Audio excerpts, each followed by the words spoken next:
And there we have it, Impunity on the blue side, and of course J3X Inferno on the red side. And we see a Catherine almost immediately banned out from the side of Impunity. Yeah, Catherine obviously still extremely strong. I think despite the nerfs, people still think that Catherine needs to be prioritised heavily, and that makes sense. Obviously, Echo build on Catherine, just it's impossible to block unless you go for a jungler who needs to build Crucible.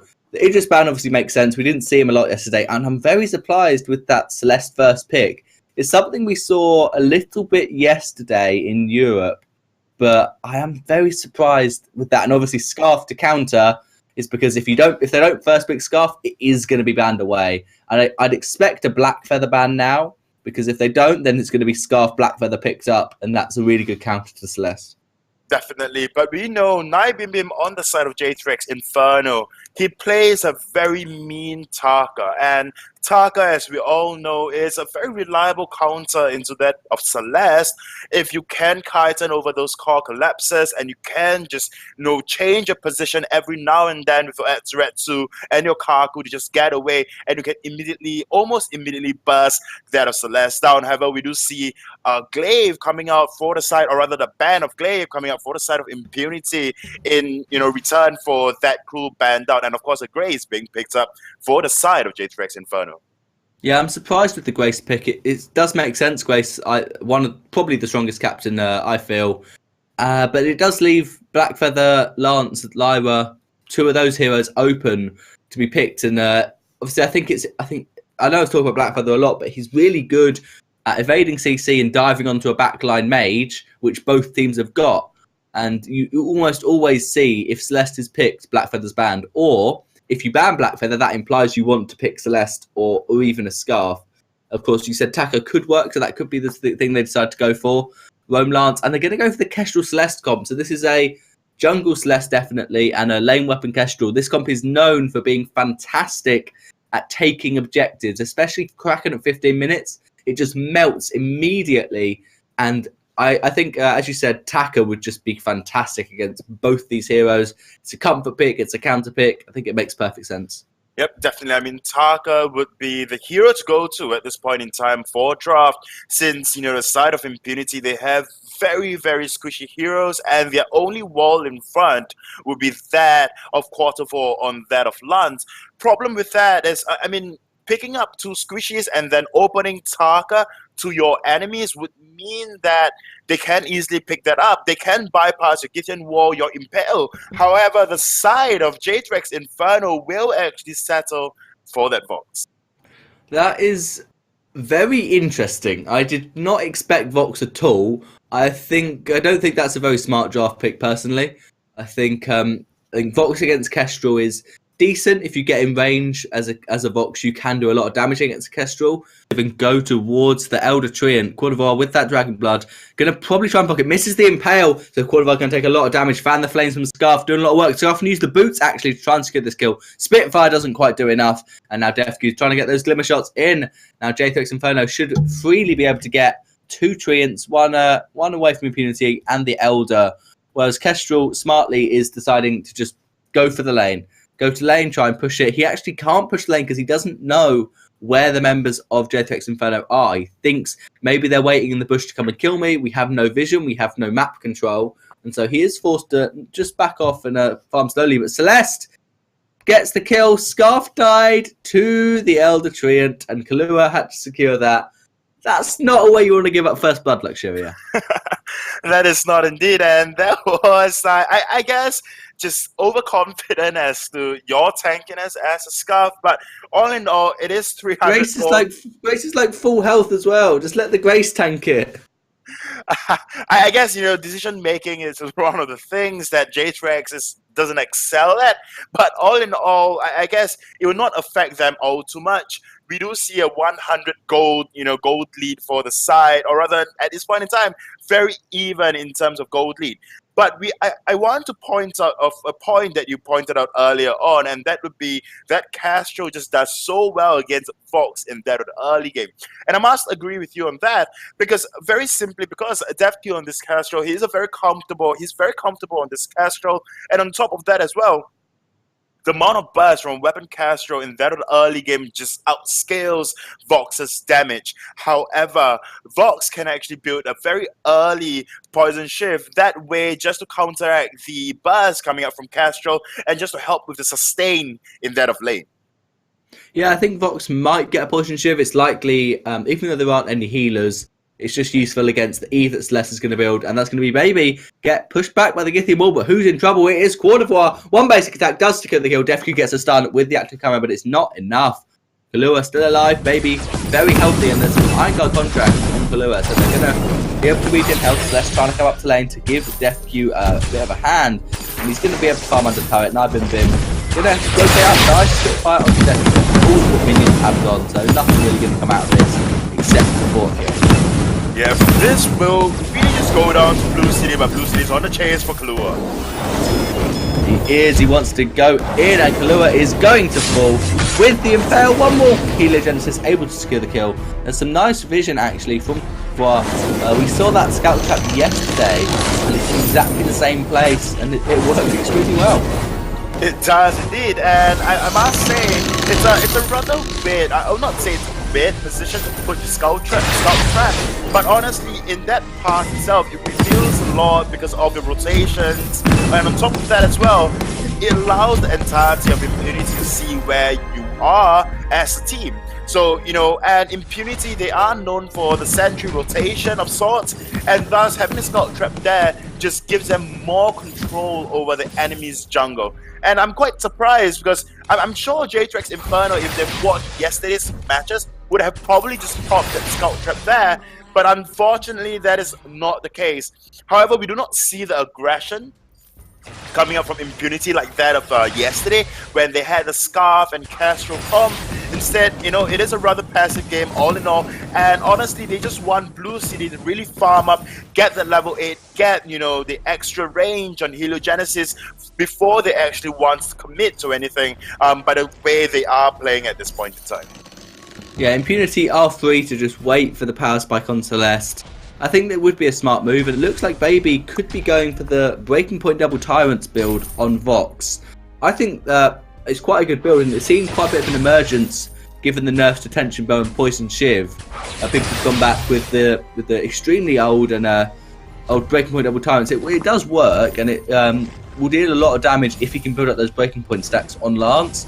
Only problem with this build is obviously in a 1v1 against Kestrel, Vox will have no chance unless he's already built up 7-8 Breaking Point stacks before the fight starts. Or maybe Baby watch a little too much EU and wants to replicate Tricky on that Vox. Maybe so, maybe not, I'm not sure, because Tricky came out with a build, double Tornado Trigger, Tension Bow and Breaking Point, a lot of attack speed, and as long as there's a lot of meat in front to soak up damage, I'll just hold my point. Yeah, it was, but that was a Tension Bow first in that build, I'm pretty sure, and Breaking Point was the 4th item he picked up. Yeah. So it's more of a burst Vox build, which could work against this Kestrel. Maybe Baby's gone, okay, I can just copy this build and change the build order, but we'll just have to wait and see.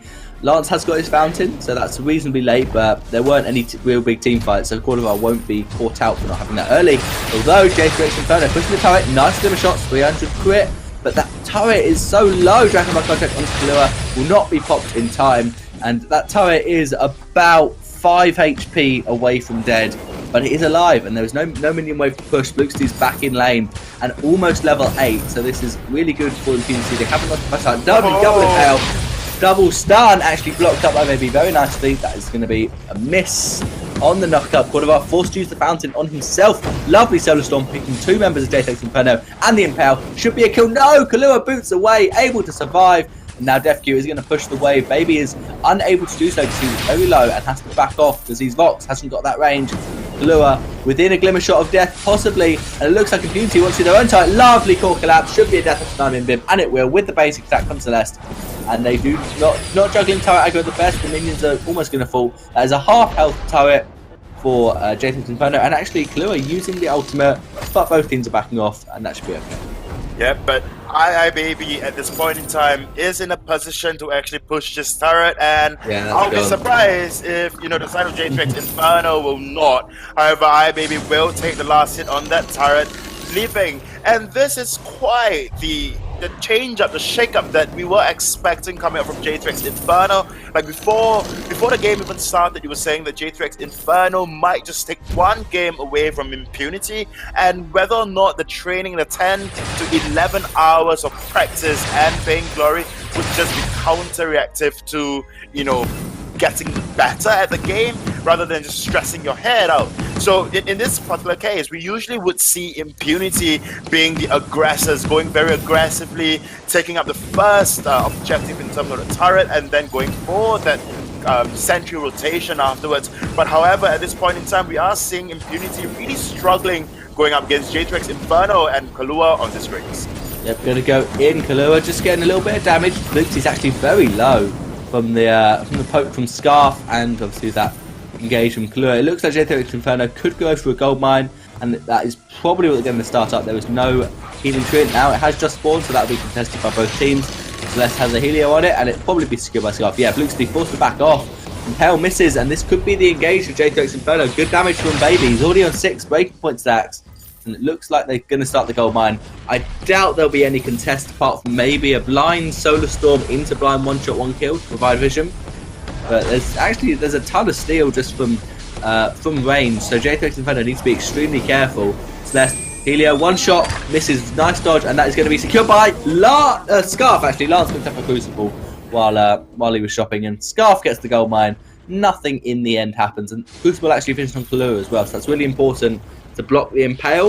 If you block the Impale, they'll miss the core collapse, and then you know your Vox can really get onto the back line. Kestrel with a Tornado Trigger second item. Normally you see Tyrants, but it's a reasonably good item. Yeah, I guess you get your Clipper shots up a little faster, you have, you know, a little more attack speed, and they'll help you in the long run, the longer run at least. But all in all, we are seeing Baby on this Vox, and he's just going back onto the very old build of Vox, and that would be Breaking Point into Double Tyrant's Monocle, like you mentioned earlier on. And at this point in time in the game, it is working relatively well for the side of J3X Inferno. We do not see a lot of Vox at this point in time because of the nerves that, you know, Vox took indirectly and directly on the previous patch, and of course at this patch as well. So Baby, you know, just changing up the builds and going for this build, I guess all in all, it is fair play, and it's very good play, in fact, coming out for the side of J3X Inferno, being able to adapt to the meta and just being able to upscale the entirety of Impunity because of this build.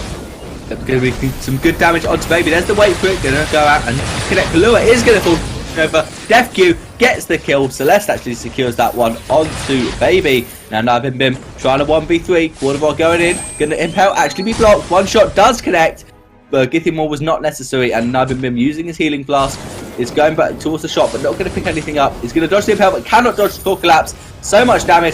One more basic attack is not going to quite, but the Helio will, and that is a delayed ace for Impunity. Nice space of Bim to make sure they don't get the regen, and Impunity needs to be careful because they're very low. Scout Trap doesn't quite pick up DefQ, and they're actually not going to get anything from that delayed ace. They're just going to back off. Yep, and this is the problem earlier on. It's that Bim just, you know, went into the fight a little too late, and that was the problem because Kahlua was just up front taking up too much damage than he should. Baby. Speaking of damage, Baby's going to take a lot of it. He's going to block the core catch, but it will not be enough. Supernova, too much damage. Baby out of position, trying to push the wave, and this could be a tier 1 turret for Impunity. They've got the minions coming deathly slowly, and they probably are going to be able to boost it. Actually blocking for the minions, that's not the smartest play. Now DefQ onto the turret, that will fall easily. Solar Storm, massive damage, half health of Bim. Some good glimmer shots onto Kahlua for poke, and Quartervoir pushes that Spitfire away. Impunity do manage to secure the tier 1 turret finally. Yep, I mean, all in all, Impunity from the start of the game had that kill advantage, but J3X Inferno in the initial part of the game just played a little better in terms of just objective taking and objective control. They took the gold mine, they took the first turret away from Impunity, but even then they did not have that gold lead that Impunity had. Throughout from minute 1 to now, it is quite even all in all, and Impunity, whoa! Lance gets the gold mine, one shot, one kill, doesn't quite do enough, but Quartervoir with the steal, and that does just stretch out the gold lead that Impunity have got up to about 2.5k, which is reasonable. That's about it's almost a tier 3 item, but obviously it's split between all 3 all three members of J3X Inferno. So not massive, definitely not insurmountable. But Celeste has got 3 damage items, whereas neither of them has only got 2.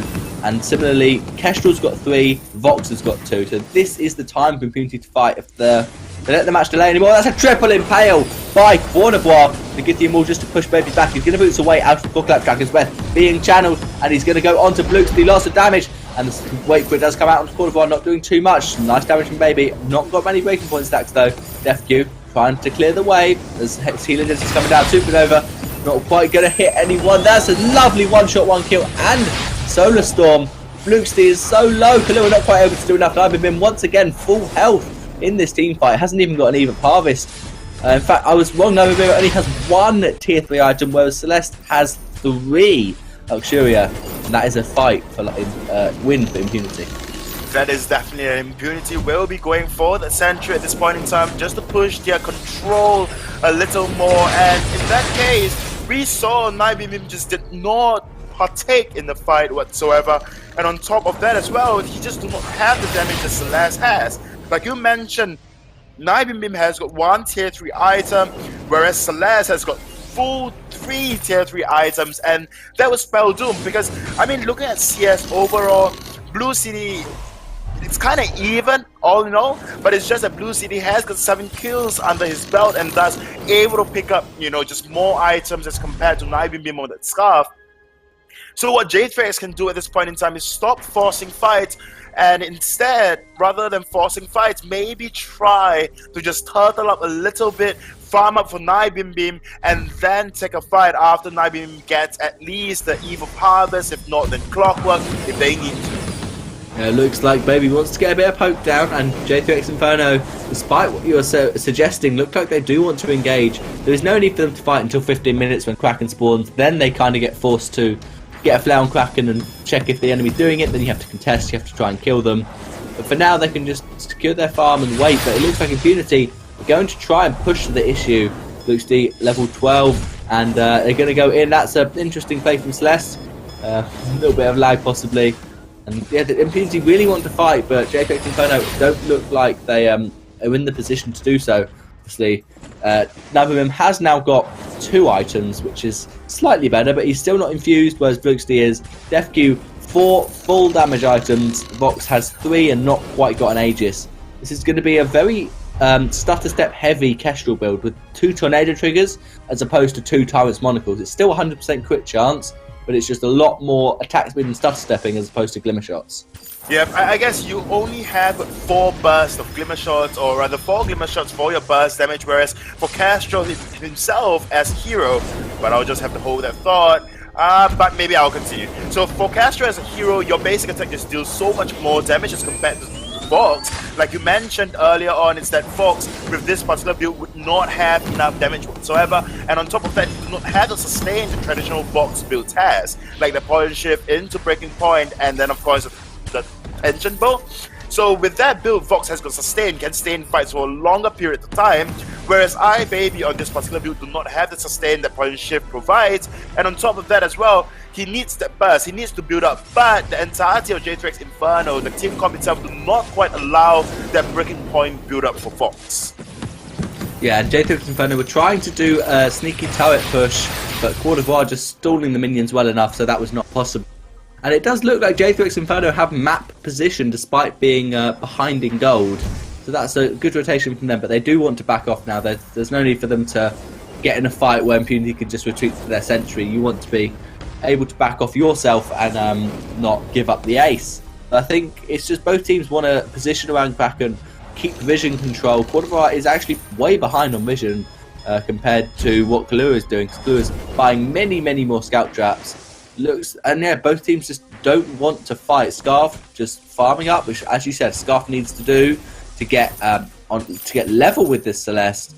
And it is quite ridiculous how Celeste is just completely an item ahead of Scarf, despite there wasn't much of a gold lead before.